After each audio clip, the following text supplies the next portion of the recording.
भोलानाथ सिंह जी, सुशील प्रकाश सिंह जी, प्रधानाचार्य डॉक्टर हर्ष सिंह जी, राजेश्वर त्रिपाठी जी, अरुण द्विवेदी जी और प्यारे बच्चों, ये मेरा सौभाग्य है कि इतनी बड़ी शक्ति के सामने मैं खड़ा हूं और मुझे ऊर्जा प्राप्त हो रही है, एनर्जी मिल रही है, सिनर्जी मिल रही है। अगर माइक हो, बच्चों के पास जा सकता हो, तो मैं कुछ बच्चों से ये जानना चाहूंगा कि वो जिंदगी में क्या बनना चाहते हैं। बात यहीं से शुरू कीजिए, क्योंकि एक तरफा बातचीत नहीं होनी चाहिए, बातचीत संवाद के रूप में होना चाहिए। तो कुछ बच्चे बताएं कि वो जिंदगी में क्या बनना चाहते हैं, उनके जीवन का उद्देश्य क्या है। ज्यादा समय होता 2-4 दिन का तो मैं हर एक से पूछता हूँ, लेकिन आज कुछ बच्चे हर मैं जिंदगी में एक सफल व्यक्ति बनना। हाँ, माइक ऑन कर लीजिए। मैं जिंदगी में एक सफल व्यक्ति बनना चाहता हूँ। ठीक है, बहुत अच्छा है। और बच्चे?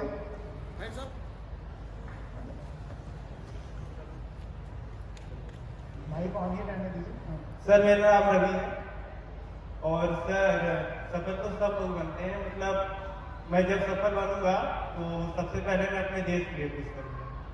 ठीक, बहुत अच्छे, तालियां बजाते रहो बच्चे।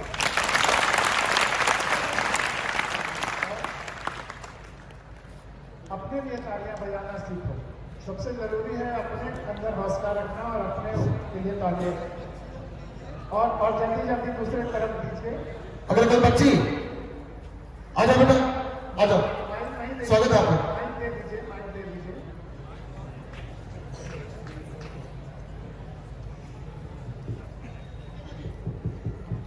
आवाज आ रही है बेटा, आप बोलो। बोलो बेटा। Good afternoon.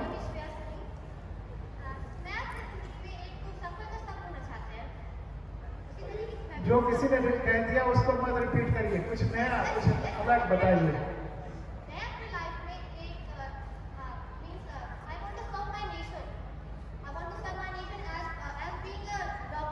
Very good, very good, तालियां बजाइए इसको।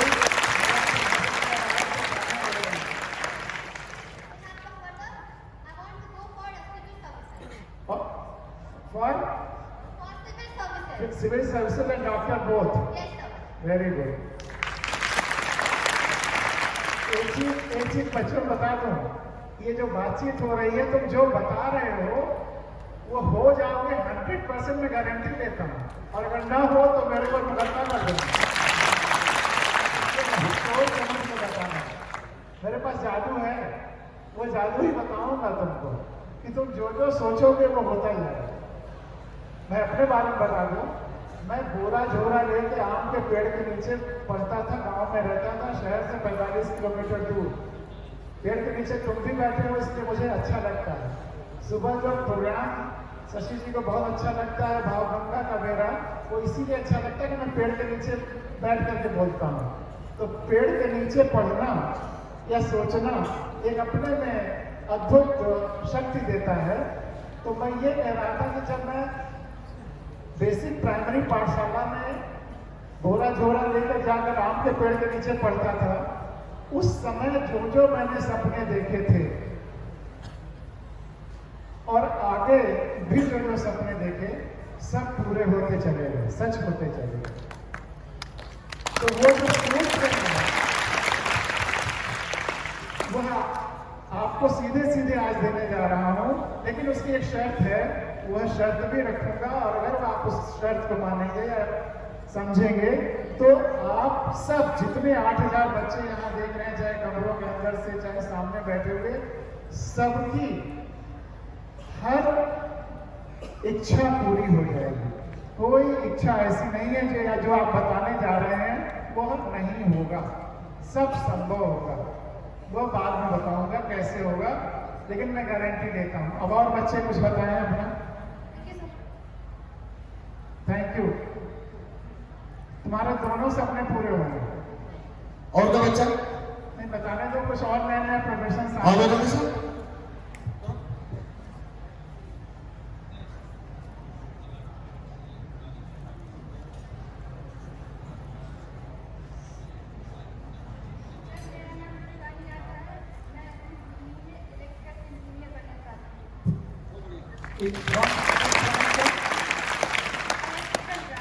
इलेक्ट्रिकल ब्रांच की। Very good, very good. Hello. और गुड आफ्टरनून सर। सर अपने लाइफ में जो एम रखा हूँ क्वालिफिकेशन ऑफ एग्जामिनेशन, फर्स्टली मैं नीट क्वालिफाइड करना चाहता हूँ और सेकंड मैं IAS क्वालिफाइड करना। बहुत अच्छा। और बच्चे? और क्या बच्चा?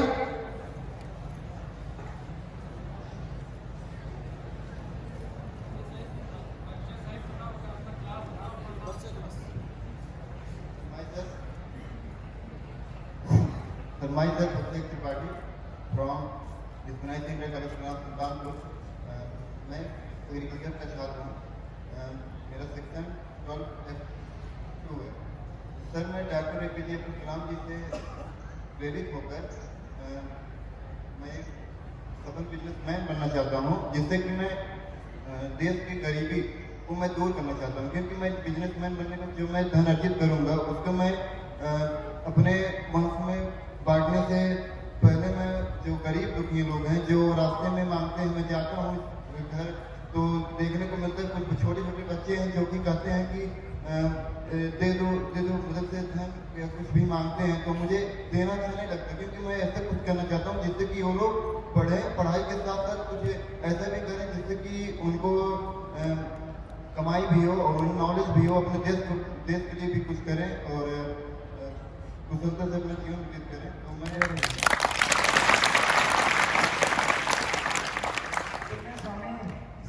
तुमने कलाम साहब का नाम लिया। कोई बच्चा बता सकता है कि कलाम साहब अपने घर की दीवार पे एक वाक्य, एक सेंटेंस लिख करके रखते थे, वो सेंटेंस क्या था? और चांस की बात है कि मेरा भी दर्जा 6 से और MSc तक मैं जहाँ जहाँ भी रहा, वह सेंटेंस मैंने इंडिपेंडेंटली, मुझे वो सेंटेंस बहुत पसंद था और हमेशा मैंने अपने दीवार पे लगा वही रखा था। ये कोइंसिडेंस है। बाद में चेन्नई में जब राष्ट्रपति होने के बाद कलाम साहब चेन्नई अक्सर आते थे, मैं वहाँ पोस्टेड रहा, तो खूब हम लोगों की अंतरंग वार्ताएं हुआ करती थी। लेकिन ये सेंटेंस दोनों की जिंदगी में कॉमन रहा, जो अपनी दीवार पर वो भी लगाते थे और मैं भी लगाता था। वो सेंटेंस क्या? कोई बच्चा? उनकी जीवनी अगर किसी बच्चे ने पढ़ी है तो क्या बताएगा?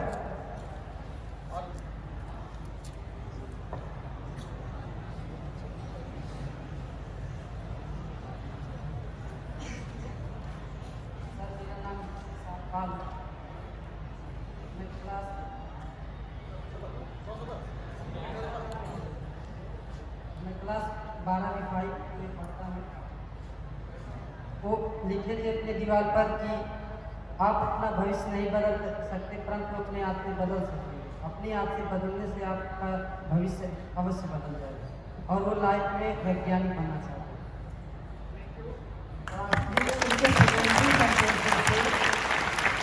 प्राइमरी सेंटेंस जो मेन लिखते थे वो था not failure but low aim is crime. Not failure but low aim is crime. मतलब तुम्हें जो शक्ति है और जो तुमसे उससे पा सकते हो, तो जो अपना टारगेट है, अगर टारगेट ही तुम नीचे फिक्स करोगे तो फिर जो भी मिलेगा उससे नीचे मिलेगा। अगर अपना टारगेट बड़ा बनाओगे, अपना उद्देश्य बड़ा बनाओगे, तो तुम कुछ कम भी रहोगे तब भी बहुत कुछ मिलेगा। तो अपने उद्देश्य को छोटा रखना, अपने एम को छोटा रखना, यह सबसे बड़ा क्राइम है अपने अगेंस्ट, अपने फ्यूचर के अगेंस्ट। आज मैं तुम्हें एक तरह से होमवर्क देने जा रहा हूँ। अब तो इतनी अच्छी रोड बन गई है कि लखनऊ से चलो 2 घंटे में यहाँ आ सकते हैं। मैं तो यहाँ रोज क्लास देने आ सकता हूँ।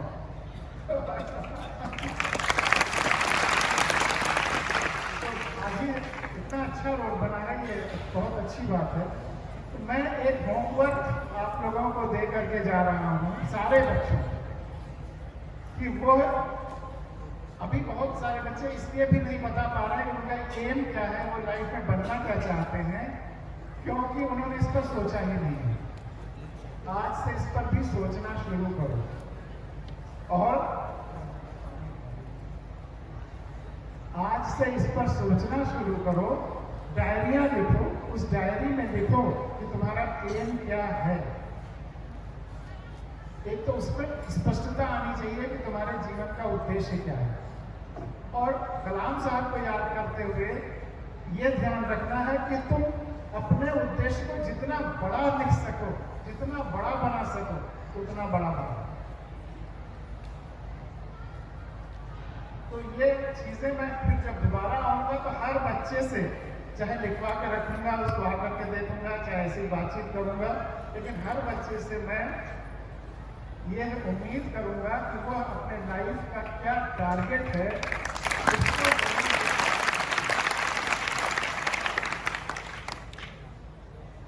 अपने को आगे बढ़ाने का सबसे बड़ा सूत्र। जैसे मैंने अपना एग्जाम्पल दिया कि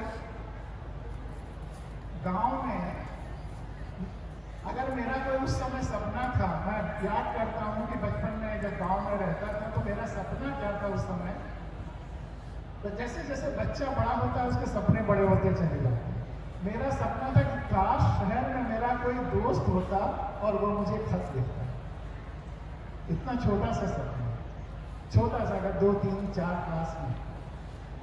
फिर सपने बड़े होते चले गए और आज जब पूरी दुनिया के लोगों से जुड़ाव महसूस करने का जो एक मुहिम छेड़ रखा है, तो उसमें वो उसकी यात्रा का वो पहला कदम है कि किसी एक से जुड़ना, शहर के एक बच्चे से जुड़ना, जो कि उस समय शहर भी कल्पना थी।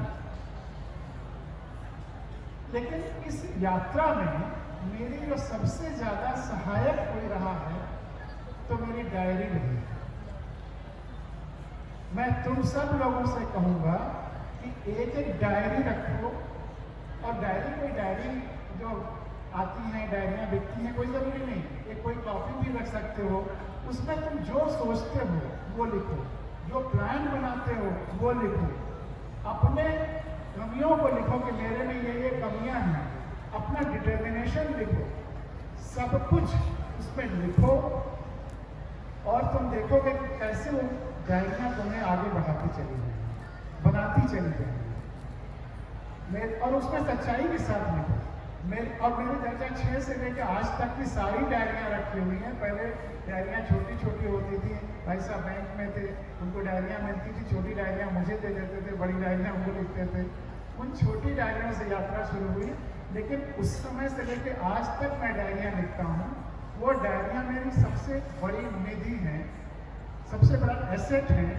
उनको जब आप पढ़ता हूँ तो सोचता हूँ कि जैसे तुम लोग की एज में 6 से 12 तक पहले फैक्ट्स आते हैं कि मैंने क्या किया, फिर उसमें भावनाएं आने लगती हैं, फिर अपने सपने आने लगते हैं, फिर कल्पनाएं आने लगती हैं और इंट्रोस्पेक्शन का एक मौका मिलता है अपने अंदर झांकने का, अपनी शक्तियों को पहचानने का। उसमें डायरी बहुत ज़्यादा मदद करती है। मैं ये प्रयोग कई स्कूलों में कर चुका हूँ। फैजाबाद अयोध्या के पास एक ध्रुव यादव जी हैं जो एकदम गरीब बच्चों को माझा क्षेत्र में पढ़ाते हैं, जिनके परिवार में शाम के बाद जितने पुरुष हैं वो सब नशे में धुत हो जाते हैं। वैसी जगह पे करीब 40 साल पहले उन्होंने स्कूल शुरू किया। आज हालत ये है कि उस स्कूल से निकले हुए बच्चे PhD कर चुके हैं, प्रोफेसर हो चुके हैं, इलाहाबाद यूनिवर्सिटी में, BHU में, कहाँ सफलता के अलग अलग सोपान तय कर रहे हैं। लेकिन जो सबसे बड़ी बात यह है, कहा जाता है कि जो पुरानी पीढ़ी है वो नए पीढ़ी को शिक्षा देती है। यही तो कहा जाता है ना कि हम तुमको शिक्षा देंगे। लेकिन अगर पुरानी पीढ़ी गड़बड़ियां करने लगे तो उनको शिक्षा कौन देगा? अगर पुरानी पीढ़ी शिक्षा गड़बड़ियां करने लगे तो उनको शिक्षा कौन देगा? उनको नई पीढ़ी को शिक्षा देना होगा, बच्चों से शिक्षा लेना होगा। उसका उदाहरण वो विद्यालय इसलिए है कि उस विद्यालय के बच्चों ने अपने पिताओं को सुधार दिया। अब वहां नशे की वो परंपरा खत्म हो गई, सारे पुरुष लोग मेहनत करने लगे। तो तुम्हारी जिम्मेदारी अपने को तो ठीक रखने की है। अगर पुरानी पीढ़ी में गड़बड़ियां देखते हो, हमारी पीढ़ी ने जो गलतियां की हैं जिसकी वजह से अगर ऑक्सीजन का लेवल कम हो रहा है, नदियां संकट में है, पर्यावरण संकट में है, ग्लोबल वार्मिंग हो रही है, भ्रष्टाचार है, लोकतंत्र ठीक से आया नहीं इस देश में, तो इन कमियों को दूर करने की जिम्मेदारी पुरानी पीढ़ी ने अगर नहीं निभाई तो अब तुम्हारी है। तुम्हें इस देश को, इस धरती को बेहतर बनाना है। जैसा एक व्यक्ति सफल तभी है जब धरती उसने जैसी पाई है, समाज जैसा पाया है, प्रकृति जैसे पाई है, उससे और बेहतर भविष्य के जनरेशन के लिए छोड़ के जाए। ये मुख्य उद्देश्य होना चाहिए। तो डायरियों पर मैं इसलिए कह रहा था, आप खुद देखेंगे कि आपका परफॉर्मेंस और अच्छा होने लगेगा और अपने को उसमें कंडेम भी करना है कि मैंने ये सोचा था कि ये विषय इस तरह से पढ़ लूंगा, इतने दिन में पढ़ लूंगा, इस टारगेट के साथ नहीं कर पाया, अपने को कोसा। लेकिन ये जो आलोचना हुई, सेल्फ क्रिटिसिज्म हुआ, इसने हमको और सही करने के लिए मार्ग दिया, इंट्रोस्पेक्शन दिया। तो अगर बच्चे डायरी लिखना शुरू करेंगे तो निश्चित जानिए आपका परफॉर्मेंस अच्छा होगा, आपकी लिखने की शक्ति अच्छी होगी। लिखने की शक्ति अच्छी होगी, इसका उदाहरण मैं अपना ही देता हूँ कि अंग्रेजी हमने क्लास 6 से लिखना शुरू किया था। प्राइमरी स्कूल में गांव में वहाँ अंग्रेजी कहाँ, क्लास 6 से इंग्लिश में ABC लिखना शुरू किया। और मैं बस्ती जिले में भाषा अवधी थी, अवधी भाषा ही तब बोलता था। शहर में जब पहली बार गोंडा में आया दर्जा 6 में, तो खड़ी बोली बोलना शुरू हुआ। हमारे चाचा जी जिस विद्यालय में मैं पढ़ता था उसके यूनियन में प्रेसिडेंट थे। वो रोज मुझे 2 चीजों के लिए डांटते थे कि तुम मुझसे खड़ी बोली में बात किया करो, क्योंकि मेरे दोस्तों के बीच में अगर तुम अवधि में गांव की भाषा में बोल देते हो तो मेरी इमेज खराब हो जाती। और जब मैं गांव से आया था वही भाषा जानता था, वही अक्सर बोल देता था। और दूसरा इस बात के लिए डांटते थे कि तुम अपने बाल ठीक करके नहीं रखते हो, तो इसकी वजह से मेरा इमेज खराब होती है। लेकिन हमको वहां से यात्रा शुरू हुई और डायरियां लिखने की वजह से मेरी हिंदी भी सुधरती चली गई, क्योंकि हिंदी में लिखता था। और सिविल सर्विसेज की तैयारी में मैं इसीलिए डायरी वाली बात और आपके सामने रख रहा हूँ प्रैक्टिकल एग्जाम्पल के रूप में। सिविल सर्विस की तैयारी में उस समय जब हमने 70s में किया तो इंग्लिश भी मुख्य था, इंग्लिश में ऐसे होता था, इंटरव्यू भी इंग्लिश में होता था। तो मैंने डायरियां इंग्लिश में लिखना शुरू कर दिया।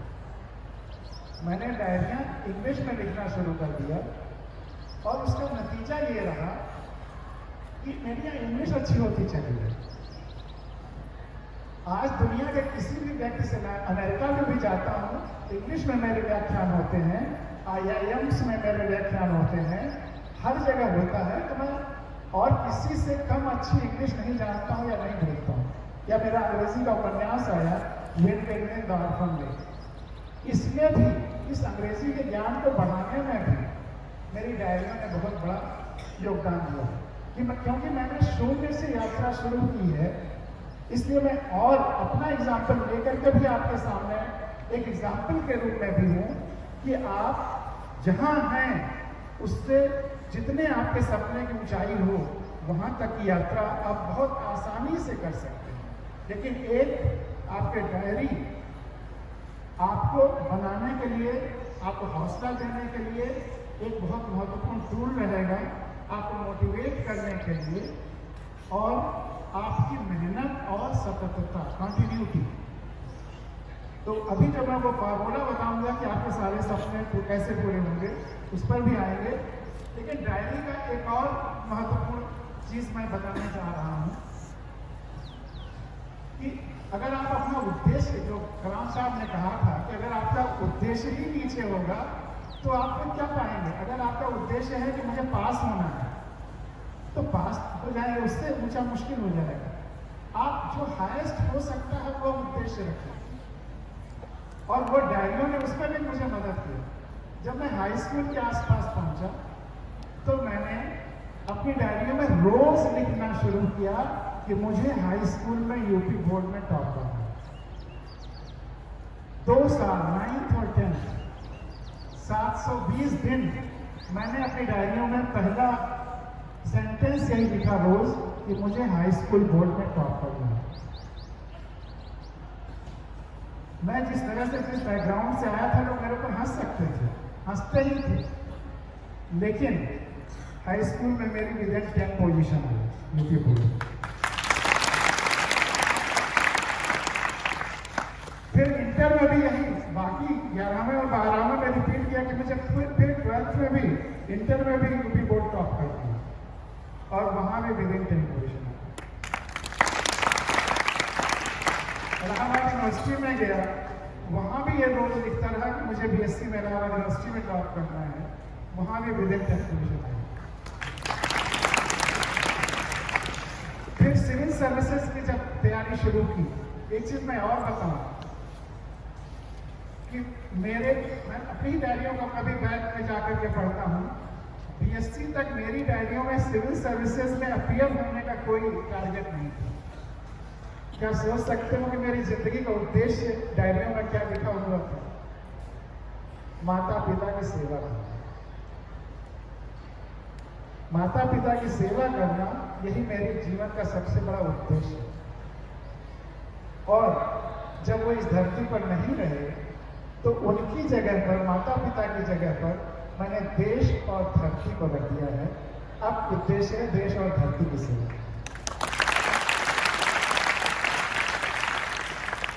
तो सिविल सर्विसेज में फिर वही कि मुझे सिविल सर्विसेज में भी टॉप करना है। पीसीएस में रिटन में मैंने टॉप किया, इंटरव्यू के बाद 2nd पोजीशन आई। सिविल सर्विसेज में, सेंट्रल सर्विसेज में, आईपीएस में टॉप किया, और इंडियन फॉरेस्ट सर्विस में भी सिलेक्शन हुआ। मैं 1 साल इंडियन फॉरेस्ट सर्विस में, जिसमें कि हमारे अरुण जी हैं, रहा। फिर उसके बाद इनकम टैक्स में आ गया, इनका IRS में भी टॉप किया था। तो ये केवल डायरियों में सेल्फ डिटर्मिनेशन और अपनी मेहनत। मैं ये बात इसलिए आपके सामने रख रहा हूं कि आपकी मेहनत का कोई अल्टरनेटिव नहीं है। मैंने कभी कोई कोचिंग नहीं ली है, खुद पढ़ा, और खुद पढ़ने के बाद भी ये हौसला रहा कि टॉप करेंगे। तो आप भले ही शाहगंज के बैकग्राउंड से हैं, लेकिन शाहगंज के बैकग्राउंड में कोई कमी नहीं है।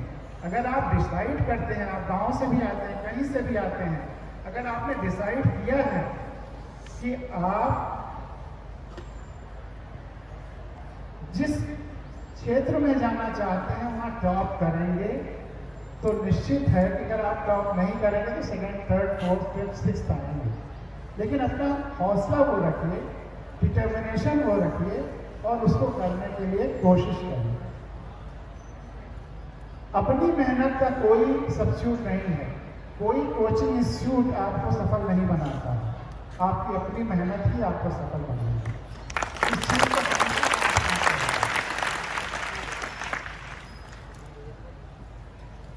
और अभी किसी बच्चे ने कहा था कि मैं मदद करना चाहता हूँ, बिजनेस करना चाहता हूँ, बिजनेस से प्रदेश के लोगों की मदद करना चाहता हूँ।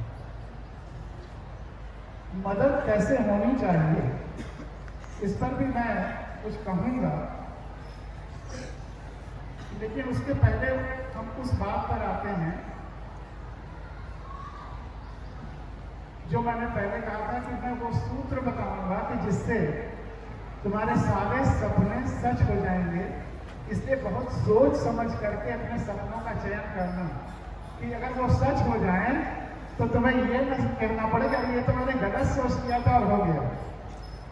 इसलिए जब तुम्हारे सपने सच हो जाए तो तुम्हें आनंद हो, जो तुम चाहते हो वही हो। इसलिए मैं तुम्हें समय दे रहा हूँ अगले बार के आने तक कि तुम एकदम तय करके रखो कि तुम क्या चाहते हो और थोड़ी फ्लेक्सिबिलिटी में रखो। हो सकता है कि 5-10 साल बाद और भी नए डायमेंशंस लाइफ में खुल जाए तो वो परिवर्तन की भी गुंजाइश रखो, लेकिन अपने टारगेट्स अभी से फिक्स करना शुरू करो और स्ट्रांगली हाईएस्ट टारगेट फिक्स करो। तो एक तो मैं लोक कथा सुनाना चाहते हैं, एक कहानी सुनाना चाहते हैं और ये कहानी भी जैसे सुल्तानपुर में हो, हम बस्ती में थे, गांव में एक कहानी सुनी हमने। वो कहानी बड़ी छोटी सी कहानी है, लोक कथा है। बचपन में जब सुनी तो ऐसे ही लगी, लेकिन बड़े होने पे जब पूरी दुनिया की लोक कथाएं पढ़नी शुरू की, अलग अलग भाषाओं की, तो मुझे बहुत आश्चर्य हुआ कि एक लोक कथा पूरी दुनिया में कैसे फैली। वही लोक कथा सोचो, हजारों लाखों साल से जब छापे खाने नहीं थे, टीवी वीडियो नहीं था, प्रेसेस नहीं थे, एक गांव से दूसरे गांव, एक पीढ़ी से दूसरी पीढ़ी होते हुए एक कहानी पूरी दुनिया में कैसे फैल सकती है। वो फैली इसीलिए कि उस कहानी में इतनी ताकत है, उसमें इतना शक्ति है कि वो एक पीढ़ी बिना दूसरी पीढ़ी को बताए रह ही नहीं सकी। इतना बड़ा रहस्य है सफलता का, जीवन का।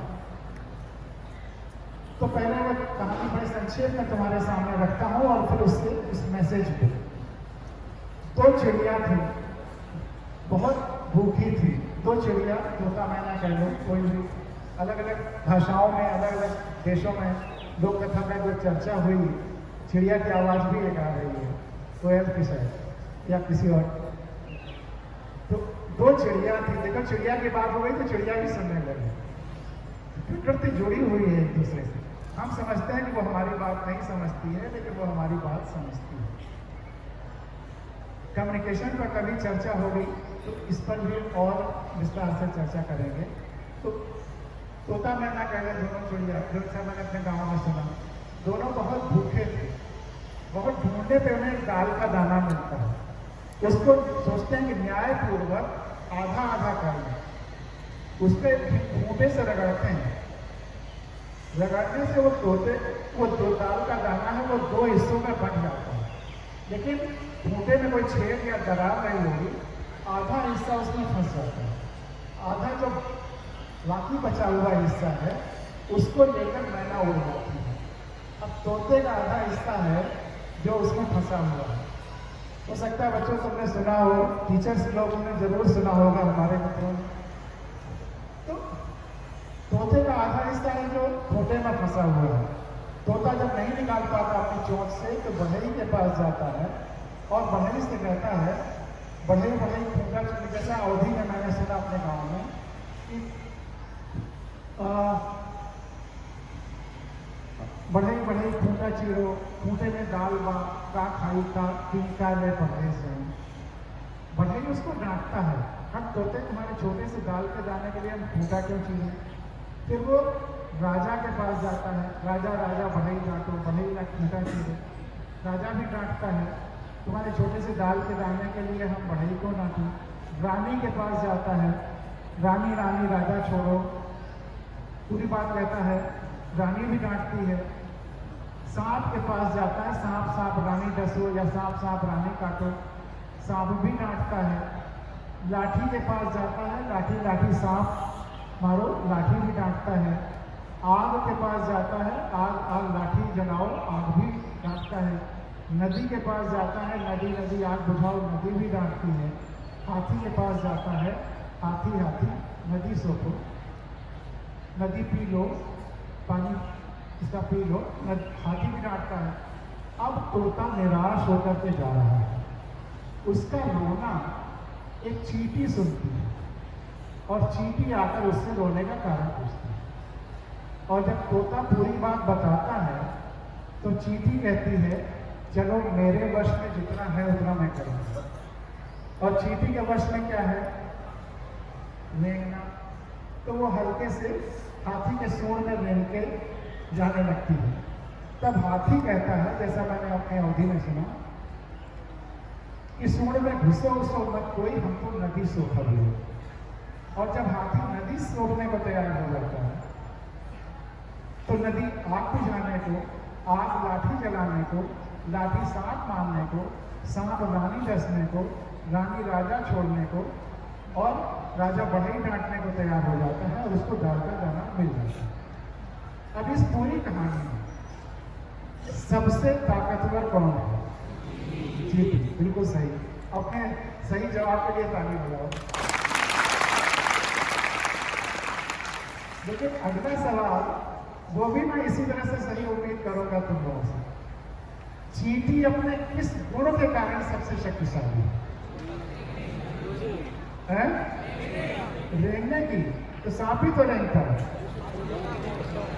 सबसे छोटी आकृति। सबसे छोटे आकृति की।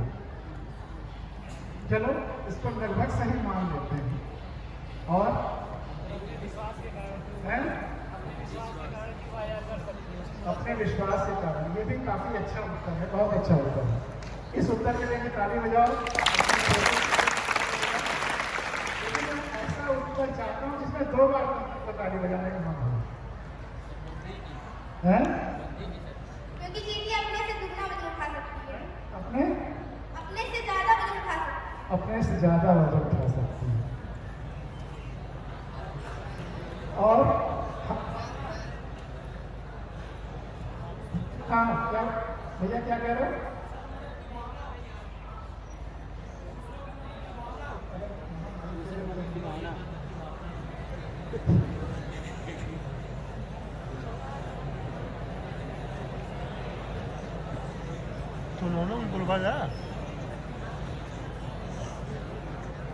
सर वो कभी हिम्मत नहीं आती, हमेशा लड़ने के लिए तैयार रहती है। Very good. लेकिन एक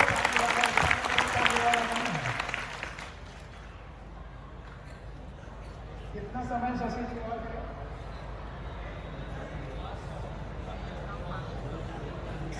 तो फिर 15 मिनट में समाप्त किए संक्षिप्त।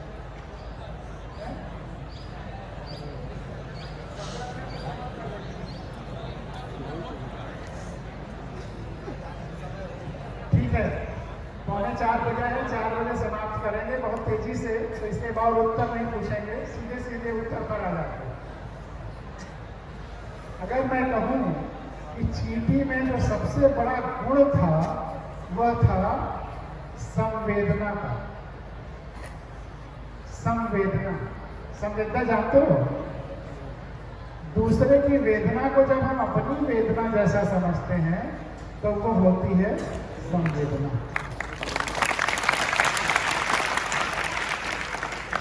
तोता गिड़गिड़ाते हुए सबके पास गया, किसी ने उसके दुख को अपने दुख जैसा नहीं समझा। और चींटी तोते को रोते देखकर उसके पास खुद गई और उससे रोने का कारण पूछा। और कारण जानने के बाद जितना उसके वश में था उतना किया। अगर उसके पास केवल रेंगने की शक्ति थी तो वो पूरे मनोयोग से रेंगी और उसी से पूरा सिस्टम जो अक्रियाशील था, काम नहीं कर रहा था, वो क्रियाशील हो गया। सही बात है। और चींटी किसके किसके पास गई थी? राजा, रानी, सांप, पानी, हाथी, नदी, सब। जहां तक बाहुबल का सवाल है, धन बल का सवाल है, संसाधन बल का सवाल है या ज्ञान बल का सवाल है, सब चींटी से भारी रहने वाले। लेकिन संवेदना का बल, दूसरे के दुख सुख को समझने का बल, यह सबसे ज्यादा चींटी में था। चींटी ने तोते की वेदना को अपना समझा और जो उसके वश में था उतना किया। और इस संवेदना के बल से, जैसे स्विच दबाने से बहुत बड़े बड़े परिवर्तन हो जाते हैं, वैसे अगर संवेदना का बल हमारे पास है, तुम्हारे पास है, तो तुम जो तुम सोचते हो सब हो सकता है। संवेदना सबसे बड़ी ताकत है, असंभव को संभव बना देती है, लेकिन उसके लिए जितना अपने वश में है उतना करना होगा। संवेदना ड्राइविंग सीट पे होती है। अगर संवेदना नहीं है तो आप काम करने के लिए तैयार ही नहीं होंगे। काम करने का फैसला तभी होता है जब हम संवेदना के साथ किसी से जुड़ते हैं, चाहे अपने लिए, परिवार के लिए, प्रकृति के लिए, धरती के लिए, किसी के लिए काम जब करने की भावना ही तभी पैदा होती है जब उनके साथ हम संवेदनात्मक रूप से जुड़ाव महसूस करते हैं। तो तुम्हारे लिए लेसन ये है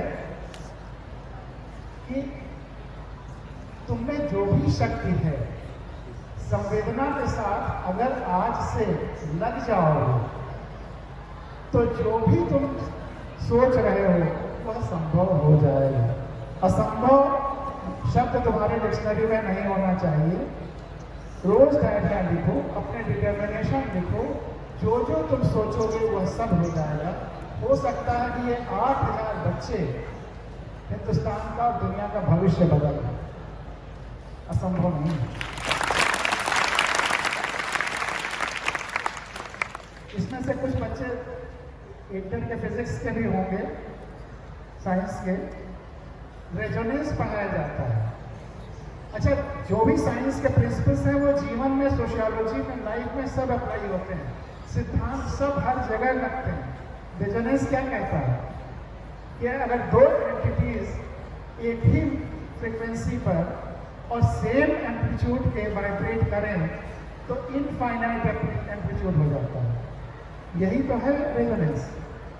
कोई दो व्यक्ति, 800 तो बहुत बड़ी संख्या है, तुम में से कोई दो अगर सेल्फ डिटर्मिनेशन के साथ, उस चीटी के पूरी संवेदना के साथ एक ही वेवलेंथ पे और एक ही शक्ति से काम करना शुरू करो तो तुम देश बदल लोगे। आसानी से देश बदल सकते हो। और 800 तो कैसे भी बदल सकते हो, फिर दुनिया बदल सकते हो। तुम में से हर एक में प्रधानमंत्री होने की संभावना है। तुम में से हर एक में बड़े से बड़ा साइंटिस्ट या राष्ट्रपति या कलाम या चीफ जस्टिस या जो तुम आनंद सोचते हो सब होने की संभावना है। एक अक्षर वेद का मंत्र है, अमंत्रम अक्षरो नास्ति न अपि मूलम न औषधम न अपि कोऽपि अयोग्यो पुरुषः योजकः तत्र दुर्लभः। इस धरती पर कोई ऐसा अक्षर नहीं है, कोई ऐसी ध्वनि नहीं है जिसका मंत्र न बनाया जा सके। राम राम भी मंत्र बन जाता है और मरा मरा भी मंत्र बन जाता है। वाल्मीकि याद होगा, तुम्हें पढ़ा होगा, वो मरा मरा कहते थे और वो भी मंत्र बन गया, उनका भी उद्धार हुआ। तो सवाल भाव का है, संवेदना का है। शब्द महत्वपूर्ण नहीं रह जाते। अमंत्रम अक्षरो नास्ति न अपि मूलम न औषधम। कोई ऐसी वनस्पति नहीं है जिसमें औषधीय गुण न अपि कोऽपि अयोग्यो पुरुषः। ईश्वर ने किसी व्यक्ति को, किसी बच्चे को अयोग्य बनाया ही नहीं। सब में अद्वितीयता, विलक्षणता लेके रखी है। तुम में से जितने बच्चे बैठे हैं सब यूनिक हैं, अद्वितीय हैं। ईश्वर ने ऐसा अच्छा बच्चा आज तक कोई दूसरा बनाया ही नहीं। ये भाव हमेशा अपने रखो कि I am unique, I can do, I am special gift of God. मैं ईश्वर का स्पेशल तोहफा हूँ इस धरती के लिए। वह भावना रखो। ना अपि कोऽपि अयोग्यो पुरुषः योजका तत्र दुर्लभः। एक ऐसा योजनाकार जो सबकी सब खूबियों को, सबकी सब अच्छाइयों को जाने और उनको उचित स्थान और सम्मान दे, ऐसा योजनाकार दुर्लभ है। मैं प्रणाम करता हूँ भोलानाथ सिंह जी को और शशि प्रकाश सिंह जी को कि ये ऐसे योजक हैं जिनकी वजह से सबका उचित सम्मान होगा और तुम सब ऐसे ऐसी जगहों पर पहुंचोगे जो आज कल्पना भी नहीं कर सकते।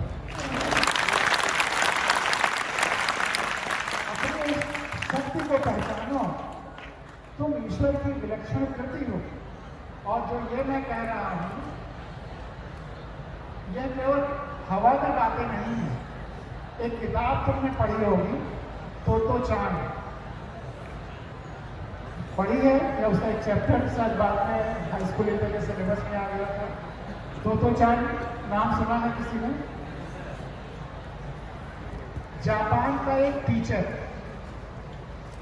और ये किताब लिखी है उसकी एक लड़की स्टूडेंट थी, उसने उसकी बायोग्राफी लिखी है, उसकी कथा लिखी है, जीवनी लिखी है। दुनिया में सभी भाषाओं में अब यह किताब है। अद्भुत किताब है। शिक्षा से जुड़े हुए हर व्यक्ति को और हर बच्चे को, हर माँ बाप को और हर टीचर को उसको पढ़ना चाहिए। सन 80 से मैंने इसकी इतनी प्रतियां बांटी हैं, जितनी जहां मिल गई उतना ले करके अपनी किताबों से ज़्यादा बांटी है। तो चांद कहानी एकदम चमत्कारिक है, जादू की तरह से है और सच्चा किस्सा है। वो टीचर समाज के सारे रिजेक्टेड बच्चों को पढ़ाता है। रिजेक्टेड बच्चे जिनके माता पिता गरीब हैं, एडमिशन नहीं दिला पाते, जिन बच्चों का एडमिशन टेस्ट में फेल हो जाते हैं, दाखिला नहीं होता, जो बच्चे दूसरे स्कूलों से निकाल दिए जाते हैं, उनको भी पढ़ाता है। आजकल या उस समय भी ट्रेंड रहा होगा कि किसी का अगर परसेंटेज कम हुआ तो निकाल दो, ताकि हमारे स्कूल का स्टैंडर्ड अच्छा रहे या रिजल्ट अच्छा रहे। या जो विकलांग है, सब के सब रिजेक्टेड बच्चों को वो टीचर पढ़ाता है। और रिकॉर्डेड हिस्ट्री है कि उस स्कूल से निकले सब के सब बच्चे जापान की टॉप मोस्ट पोजिशन को पहुंचते हैं। जो रिजेक्टेड बच्चे थे, जिनको ये भी उम्मीद नहीं थी कि हमें कहीं दाखिला मिलेगा या हम पढ़ पाएंगे, वह सब के सब बच्चे बिना किसी एक्सेप्शन के जापान की टॉप मोस्ट पोजिशन को पहुंचते हैं। इस बात को 2 बार नहीं मिलाना चाहिए।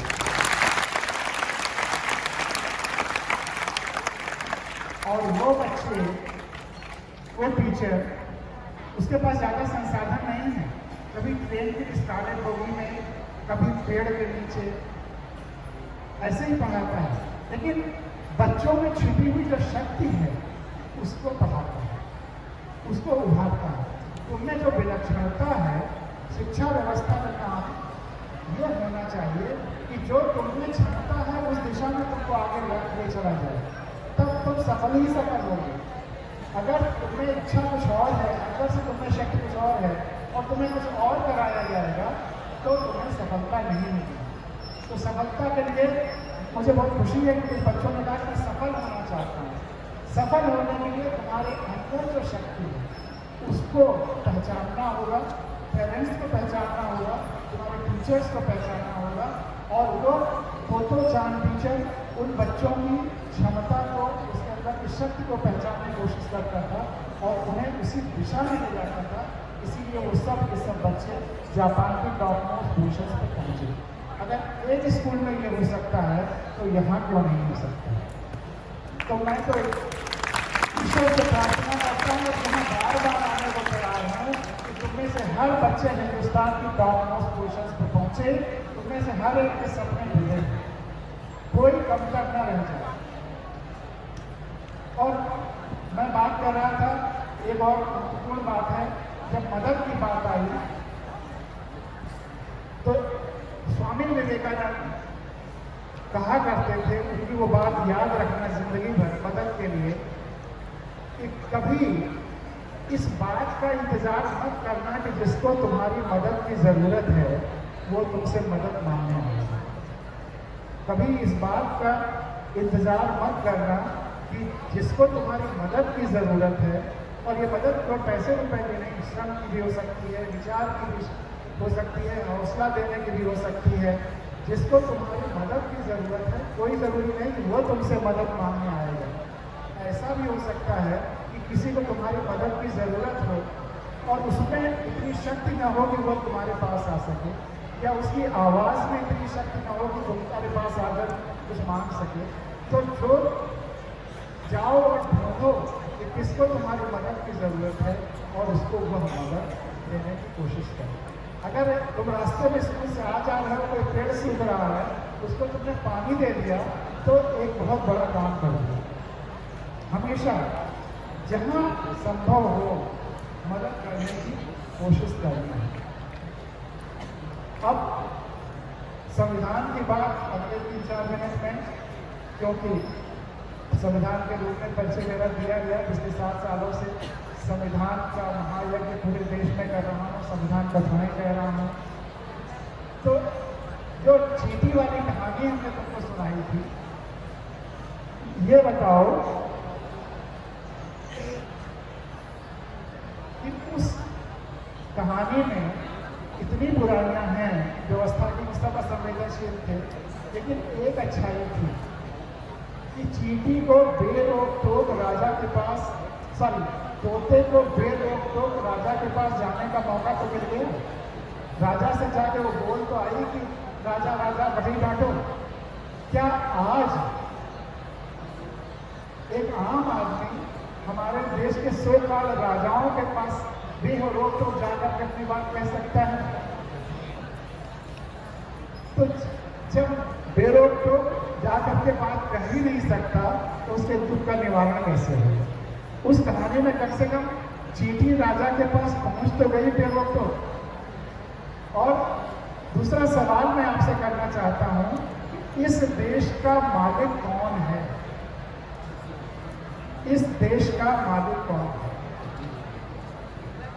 इस कोई बच्चा ये बता दे, इस देश का मालिक कौन है? इस देश का मालिक कौन है?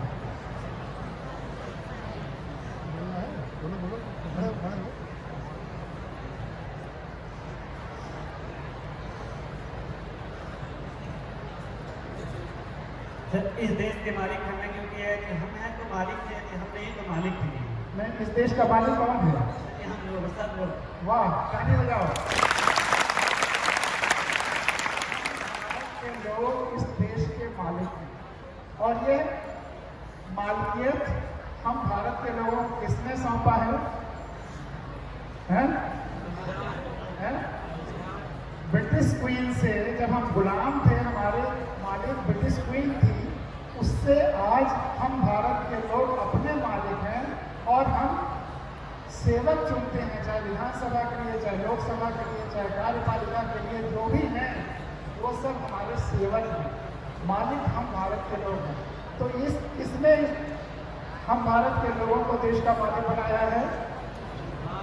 संविधान किसने कहा है? संविधान किसने कहा है? खड़े जाओ, इनके ताली बजाओ जोर से। हम भारत के लोगों को इस देश में मालिक बनाया है। फिर किसी दिन आऊंगा तो संविधान पर पूरी चर्चा करूंगा। एक किताब मेरे पास इस समय है संविधान की, मेरी सरल शब्दों में लिखी हुई संविधान कथा की, ये तुम दोनों शेयर कर लेना और बाकी लोगों को मैं शशि जी को PDF पे भेज दूंगा। आप सबको वो किताब दे देंगे, आप पढ़िएगा, क्योंकि संविधान में पहला मूल कर्तव्य, फर्स्ट फंडामेंटल ड्यूटी है।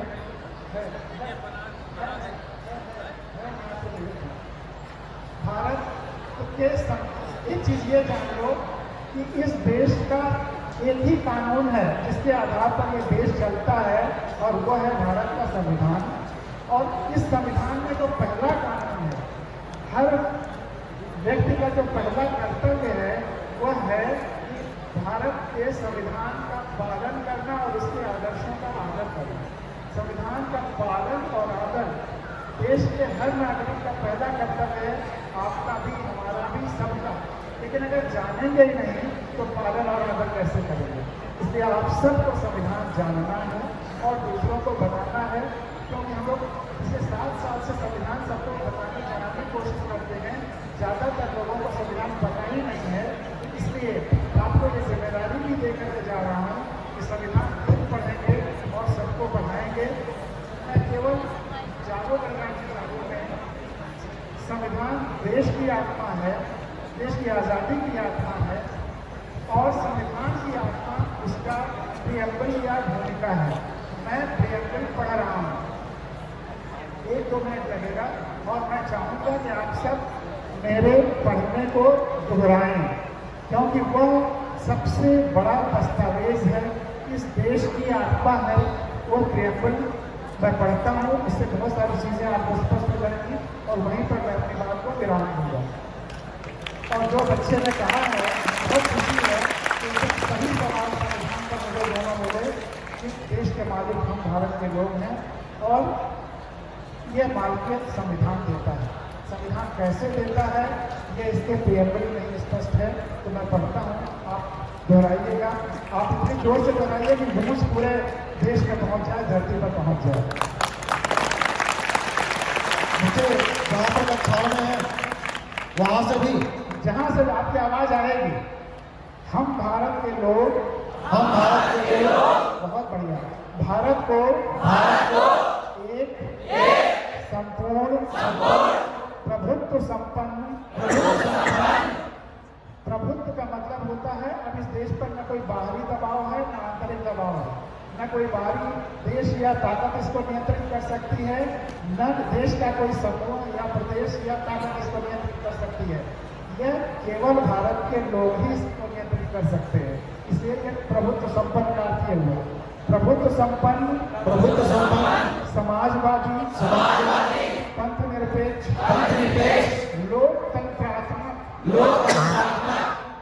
लोकतंत्र मतलब जनता, लेकिन एक शर्त है, वही जनता लोक में आती है, लोक आलोक से बना हुआ, जिसकी आंखें खुली हुई है वही लोक है।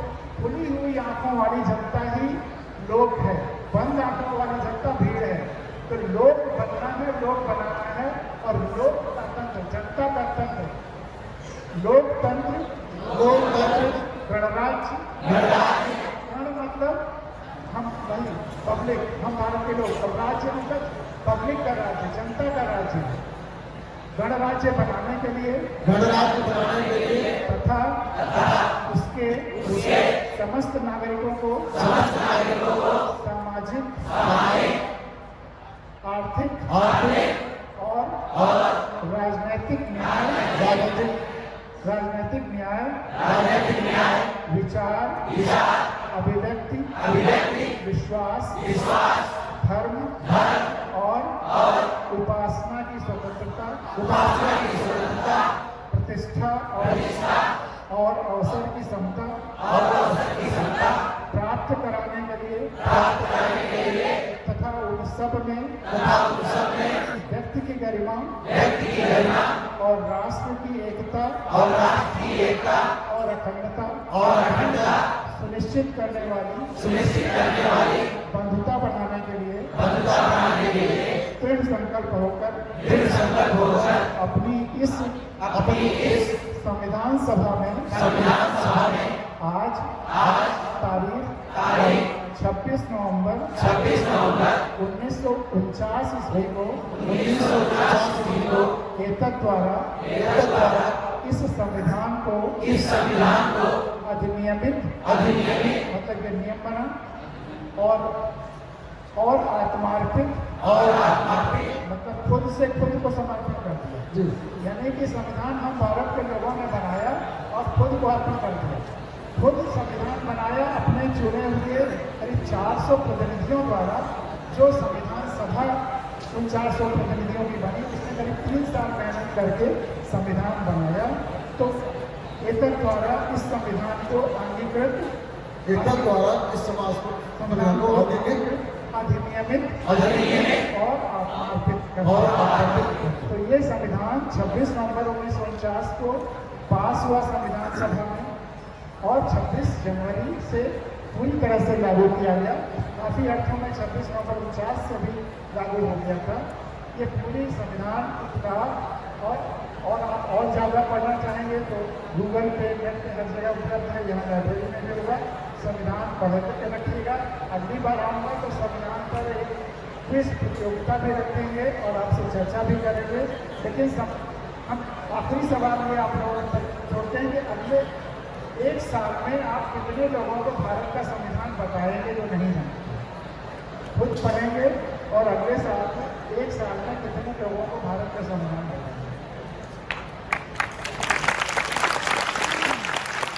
100, 200, 500, 1000 आप खुद सोचिएगा। मैं आज कुछ उसका उत्तर भी नहीं मांग रहा हूँ, लेकिन मुझे बहुत खुशी हुई इसी तरह से एक गोरखपुर के इंटर और डिग्री कॉलेज के सारे बच्चे बैठे हुए थे, लड़कियाँ भी इसी तरह से करीब इतने ही बच्चे थे, और एक लड़की ने कहा, मेरा दिल खुश कर दिया, उसने कहा कि मैं 1100 लोगों को भारत का संविधान बताऊंगी।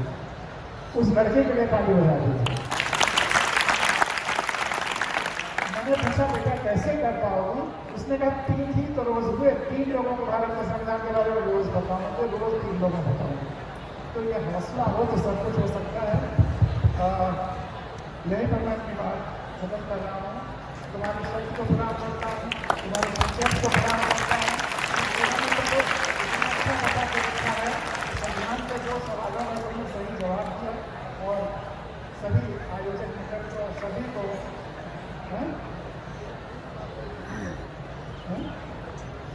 सभी सबको आप लोगों को प्रणाम करता हूँ कि आज आने का मौका मिला। 2010 से, यानी पिछले 11 साल से हम लोग की ये कल्पना थी कि मैं यहाँ आऊँ। आज 11 साल बाद ये कल्पना शुरू हुई।